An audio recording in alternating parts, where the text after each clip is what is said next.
Hi friends, నమస్తే. Welcome to my channel. Please channel subscribe చేసి support చేయండి friends. ఇక వివరాలకు వెళితే, Yuvaratna God of masses Nandamuri Balakrishna గురించి తెలుగు ప్రేక్షకులకు ప్రత్యేకంగా పరిచయం చేయాల్సిన అవసరం లేదు. తన తండ్రి నందమూరి తారక రామారావు గారి నట వారసత్వాన్ని పుణికిపుచ్చుకొని లేటు వయసులో కూడా ఘాటుగా దూసుకుని పోతున్నాడు. కానీ తన కొడుకైన మోక్షజ్ఞ ఎంట్రీ ఇంతవరకు సినిమాల్లోకి కాలేదు. ఒకసారి ఇంటర్వ్యూలో అడిగితే మా వాడి ఎంట్రీ అంత అల్లటప్పగా ఉండదు అంటూ గట్టిగా నొక్కి చెప్పారు.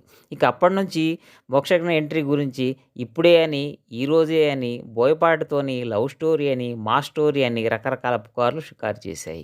కానీ ఎంతవరకు ఎదురు చూసినా గానీ బాబు గారి ఎంట్రీ లేదు.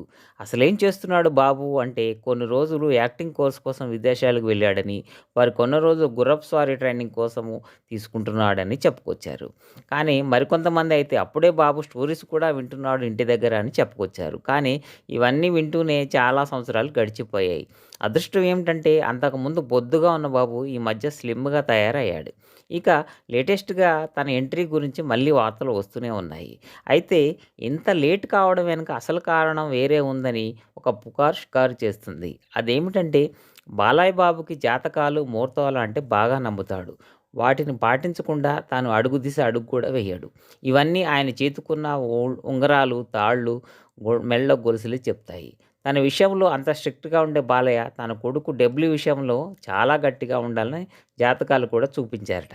తీరా చూస్తే బాబుకు ఏళ్లనాటి శని ఉందనే షాకింగ్ న్యూస్ తెలిసిందట. దాంతో బాలయ్య బాబు తన కొడుకు ఎంట్రీ గురించి గ్రహస్థితి మళ్ళీ మంచిగా అయ్యే వరకు ఏ సినిమా చేయొద్దని నిర్ణయం తీసుకున్నారట. అందుకే తనకి ట్రైనింగ్ అని, శిక్షణ అని చెప్పుకుంటూ చాలా రోజులు గడిపేశారట. ఇప్పుడు నందమూరి అభిమానులకు గుడ్ న్యూస్. అదేమిటంటే, ఇప్పుడు ఆ బ్యాడ్ టైం పోయి గుడ్ టైం నడుస్తుందట. దానితో మోక్షజ్ఞ ఎంట్రీ తన కొడుకు గ్రాండ్ ఎంట్రీ కోసము డైరెక్టర్‌ని వెతికే పనిలో పడ్డాడట. అది సంగతి అని ఫిల్మ్ వర్గాలు, జనాలు చెవులు కోరుకుంటున్నాయి. ఈ విషయంలో మీరేమనుకుంటారో కామెంట్ చేయండి. మా వీడియో నచ్చితే లైక్ చేయండి, షేర్ చేయండి. మా ఛానల్‌ను సబ్స్క్రైబ్ చేయండి. Thank you.